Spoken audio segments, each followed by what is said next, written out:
प्यारे बच्चों नमस्कार। कैसे हो आप सब? आशा करती हूँ आप सब स्वस्थ होंगे। तो बच्चों, आज हिंदी की कक्षा में हम व्याकरण भाग में से समरूपी भिन्नार्थक शब्द पढ़ेंगे और समझेंगे। सबसे पहले हमें समरूपी का अर्थ जानना है। यह दो शब्दों सम और रूपी के योग से बना है, जिसका अर्थ है सम एक जैसा, रूपी रूप और आकार में। तो समरूपी का अर्थ है जो एक जैसे रूप और आकार में हो।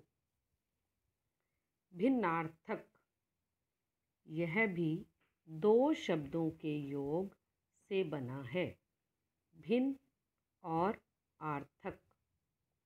भिन्न का अर्थ है अलग, आर्थक अर्थ देने वाला। तो भिन्नार्थक हुआ अलग अर्थ देने वाला। साधारण अर्थ में समरूपी का भाव है दिखने में एक जैसे लेकिन अलग अर्थ देने वाले शब्द। जो शब्द आकार में, सुनने में, बोलने में एक जैसे लगे लेकिन अर्थ अलग दें, वही शब्द समरूपी भिन्नार्थक शब्द कहलाते हैं। जैसे आप तस्वीर में देख रहे हो कि एक पत्ता बना हुआ है। दूसरी तस्वीर में एक लिफाफा पड़ा है और उसके ऊपर कुछ लिखा हुआ है। तो अब आपको थोड़ा समझ आ गया होगा कि मैंने दो शब्द बोले हैं, पहला पत्ता फिर पता। दोनों की आवाज़ एक जैसी है। बच्चों, जब दो शब्दों की आवाज़ एक जैसी हो तो उन्हें श्रुति सम शब्द भी कहते हैं। एक जैसी आवाज़ देने वाले, लेकिन दोनों का अर्थ भिन्न है, अलग है। एक है पता, जैसे घर का पता, स्कूल का पता, और दूसरा है पत्ता, किसी भी वृक्ष का पत्ता। पता किसी स्थान का और पत्ता किसी वृक्ष का पत्ता। अगली तस्वीर में है बादाम गिरी। खाते हो ना आप भी? तो यह बादाम गिरी हम घर में प्रयोग करते हैं, खाने में, खीर में, किसी भी खाद्य पदार्थ के रूप में। और दूसरी तस्वीर में जो दिख रहा है वह भी है गिरी। तो यहाँ इसका अर्थ है पर्वत, पहाड़। कविता में भी हमने पढ़ा हुआ है ना, हम गिरी की ऊंचाई लाए, अर्थात पर्वत की ऊंचाई। मेरी कलम नीचे गिरी, अर्थात गिरना, नीचे गिर जाना। देखो देखो कैसे बच्चे के हाथ से गेंद गिरी, यह भी गिरना है। तो बच्चों, हमने एक शब्द बोला लेकिन उसके अर्थ में वो अलग अलग है। गिरी खाने की गिरी, मूंगफली की गिरी, बादाम की गिरी। गिरी पर्वत, पहाड़। गिरी नीचे गिरना, गिर जाना।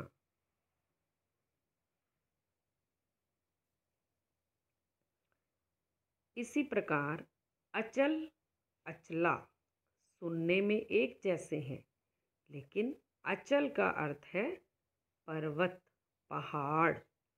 अचला पृथ्वी, भूमि। बच्चे दोस्त एक दूसरे के साथ बात कर रहे हैं। एक ने दूसरे के कंधे पर हाथ रखा हुआ है। अंश, अंश का अर्थ होता है कंधा। एक चक्र है जिसको दो भागों में बांटा गया है और दो अलग अलग रंगों से दर्शाया भी गया है। तो यह क्या है? अंश, भाग।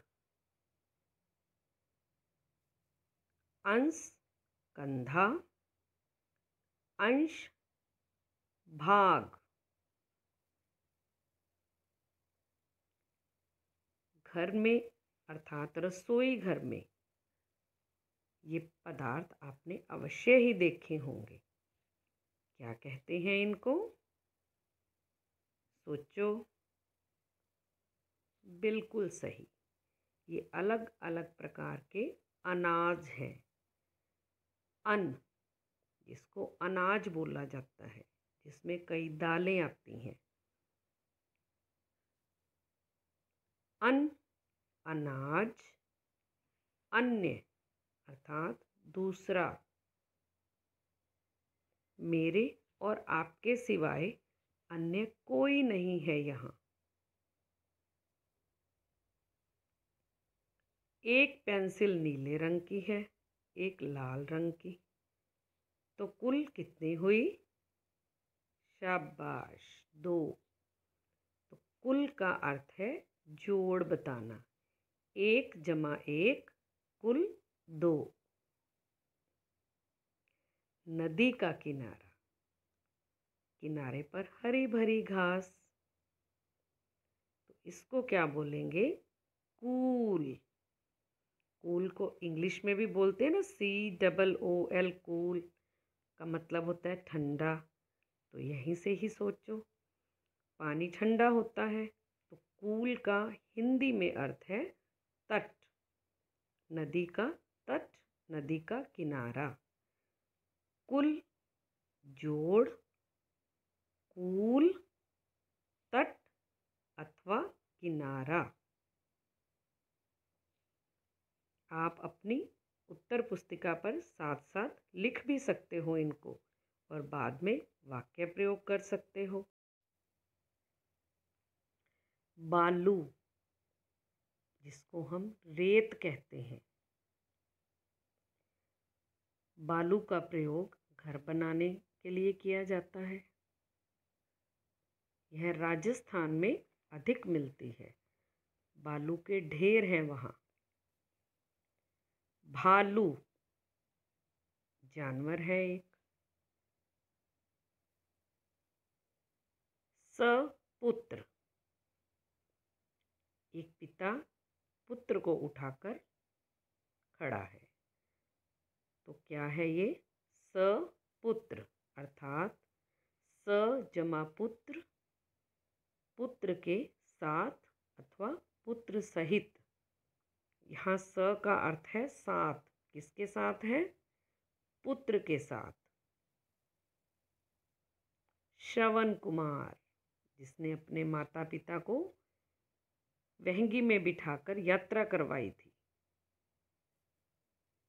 तो श्रवण कुमार कौन था? सुपुत्र। सुपुत्र का अर्थ है सु जमा पुत्र। सु अर्थात अच्छा, पुत्र अच्छा बेटा। श्रवण कुमार सुपुत्र था। सपुत्र पुत्र सहित, सुपुत्र अच्छा पुत्र।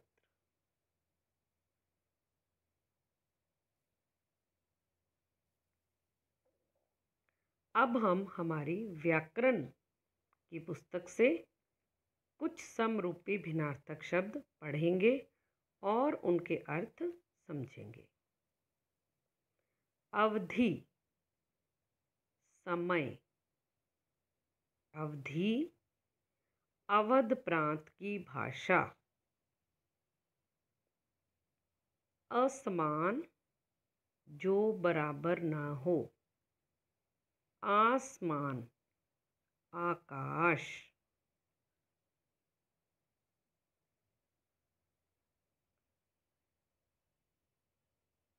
उपयुक्त, उचित, सही। उपर्युक्त अर्थात जिसका वर्णन ऊपर किया गया हो। अवलंब, सहारा।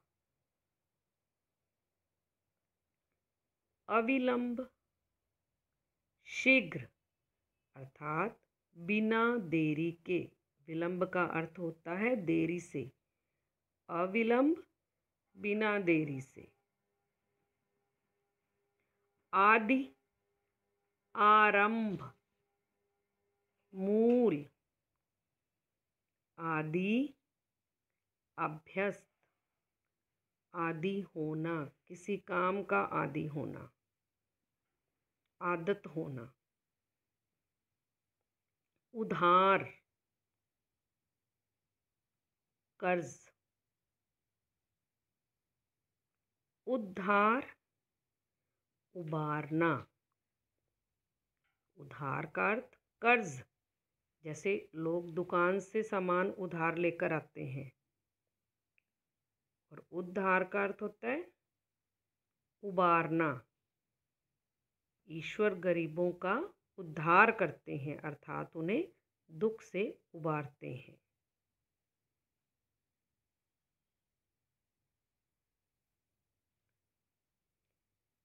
अचल, पर्वत। जो चल फिर ना सके वह अचल।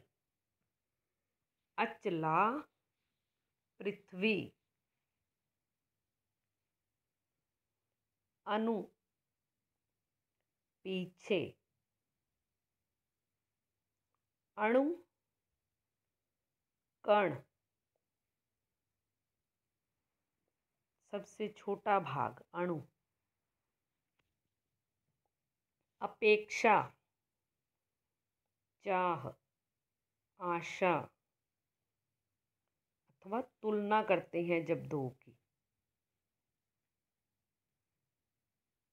लाल रंग की अपेक्षा हरा मुझे अधिक भाता है, तो मैंने लाल और हरे की तुलना की है। उपेक्षा, लापरवाही। गरीबों की उपेक्षा मत करो अर्थात उनके प्रति लापरवाही न बरतो।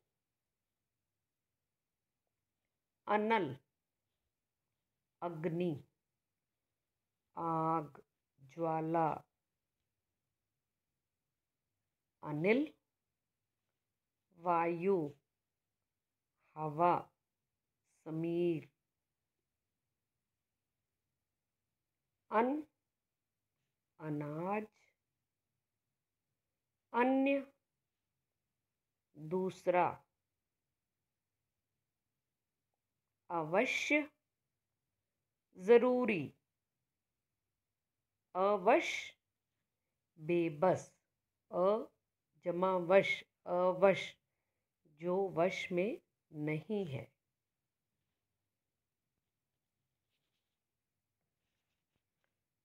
प्रहार, चोट।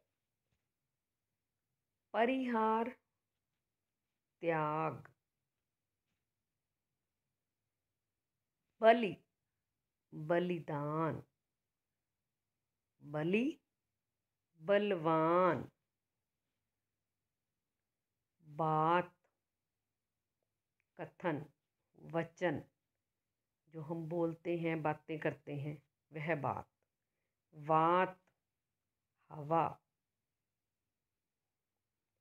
मांस, किसी जीव के शरीर का मांस। मास, महीना, माह। जैसे जनवरी, फरवरी। बदन, शरीर। वदन, मुख। बहु बहुत अर्थात अधिक, बहु वधू घर की बहू, बालू रेत, भालू रीछ, यह अभी हमने चित्र में भी देखा था। मात्र माता माँ जननी, मात्र केवल सिर्फ, मुझे मात्र 5 रुपए चाहिए। शौक दुख, शौक लालसा रुचि, आपका क्या शौक है। शंकर तंग, शंकर भगवान शिव। समान बराबर,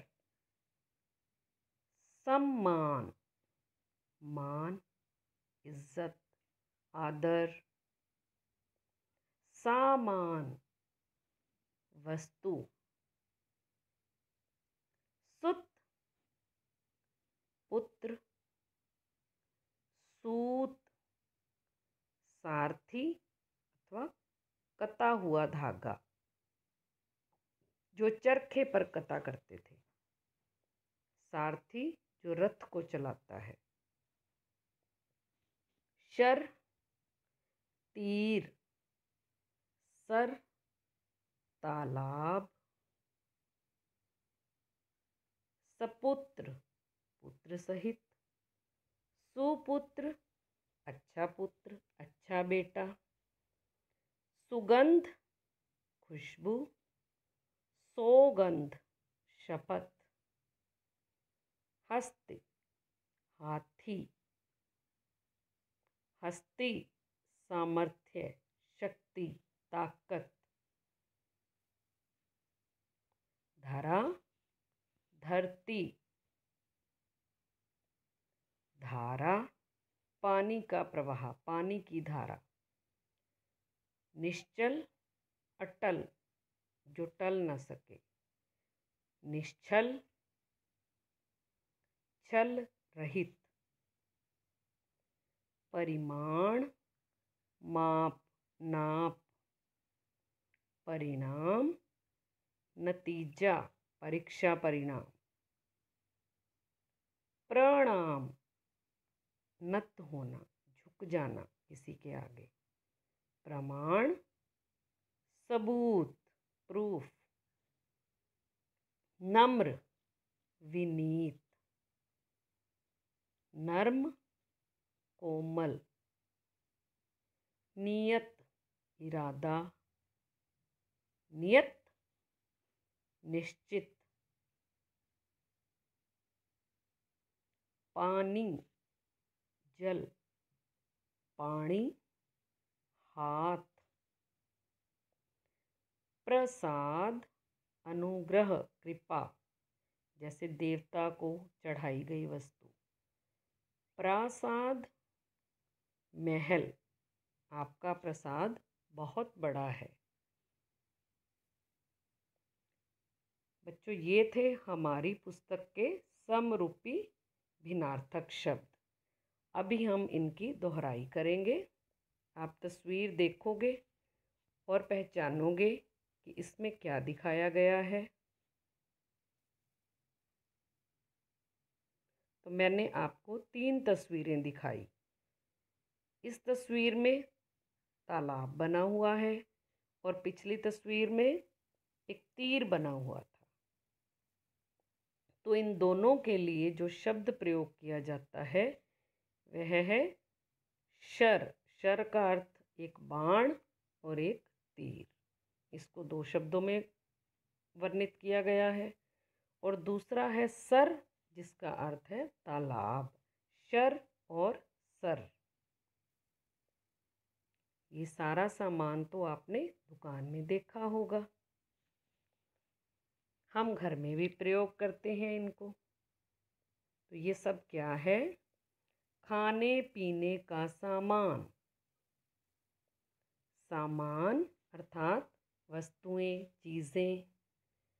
सम्मान, शाबाश, आदर। और समान क्या होता है?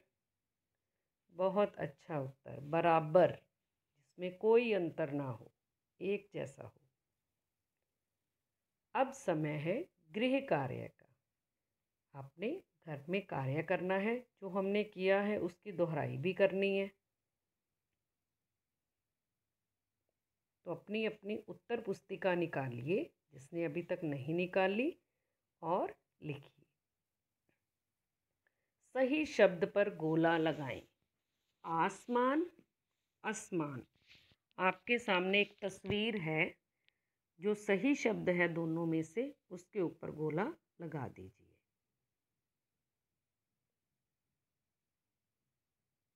आप साथ साथ लिखते जाना। अनल, अनिल।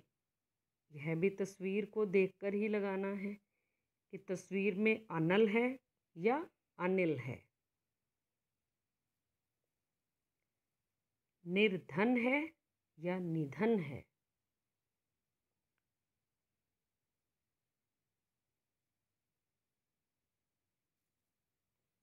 आगे जो शब्द दिए हैं उनके आपको अर्थ लिखने हैं।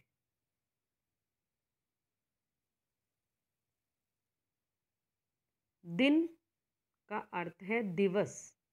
सूर्य चमक रहा है अर्थात दिन निकला है। और दूसरा दीन। दीन का अर्थ क्या होता है? आप लिखो। पानी बह रहा है, जल, नदी का, तो पानी का अर्थ क्या है? अब तस्वीर में एक और पानी है, इसका अर्थ क्या है? बच्चों, आप दोनों तस्वीरों को जब ध्यान से देखोगे तो आपको इनका अर्थ बड़ी ही आसानी से समझ आ जाएगा।